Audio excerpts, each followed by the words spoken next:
To many people watching him, Jeff Beebe seems as if he lacks intensity, but don't let his quiet ways fool you.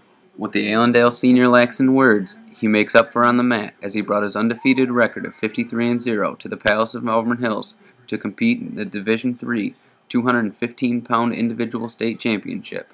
Jeff has a large supporting cast, ranging from his parents, grandparents, and coaches to his friends and teammates. I would have no doubt I wouldn't be here if it wasn't for them. We've got 4 qualifiers: 60, 71, 89, 215 and heavy. That's actually 5. And I work out with every one of them. And that without them, there's no way I'd be where I'm at right now. Jeff is a favorite to win in his weight class in Division III this weekend and started off well, winning his first match on Thursday, pinning Ted Peer of Monroe Jefferson in 54 seconds. He then pinned Scott Robbins of Corona in 1 minute and 27 seconds in the first round of Friday's matches. His father Dave says seeing his son wrestling in the state finals just brings thoughts of the years he has put into wrestling and the things he's given up to be here.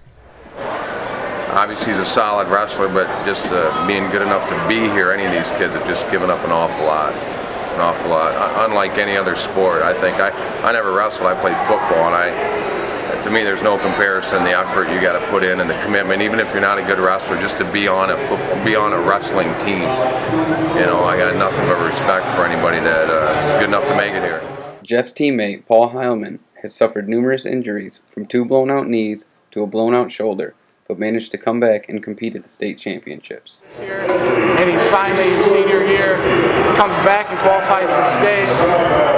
And he's got, 1 year of experience really under his belt, and that's his freshman year.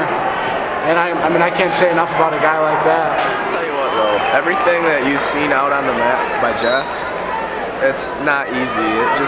It happened because of what he did in practice this past, the entire year. So, I mean, it didn't come easy. He earned that in practice. Just as hard as he worked, it made it look easy. Jeff says that without the wrestling partners he has, he wouldn't be in the position he's in today competing for a state title. He's full of crap. I don't think we would both be here without our coaches that we have. And I guess the same goes for me. I wouldn't be here without him either, knowing that I'm wrestling with the best kid in the state every single day in practice, and we both help each other build, and we get better every day in practice. Duane Watson is Allendale's head wrestling coach and says that Jeff's work ethic is second to none, and he will purposely put a target on himself to get the best work out of himself and his fellow wrestlers. He will intentionally put himself into situations that he's weak in and then work his way back out of those situations in order to challenge himself all the time. Jeff will look for the hardest worker in the room and then outwork that kid in order to challenge himself and push himself. Allendale's assistant coach, Ben Burk, says that other than his athletic ability, people should look at Jeff's character. He is an awesome kid, and people say the word awesome, but this is the true meaning of the word. That is who Jeff is.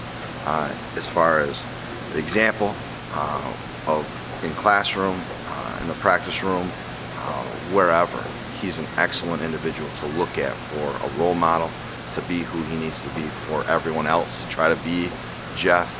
And the fact that he doesn't want that, doesn't look for that, he just is that, is even more impressive. When asked about his coaches, Jeff can't say enough about them, and other than his family, they are his biggest supporters. But they're right there with him as far as mentoring me and helping me, giving me advice and supporting me and doing anything they need to do to help me.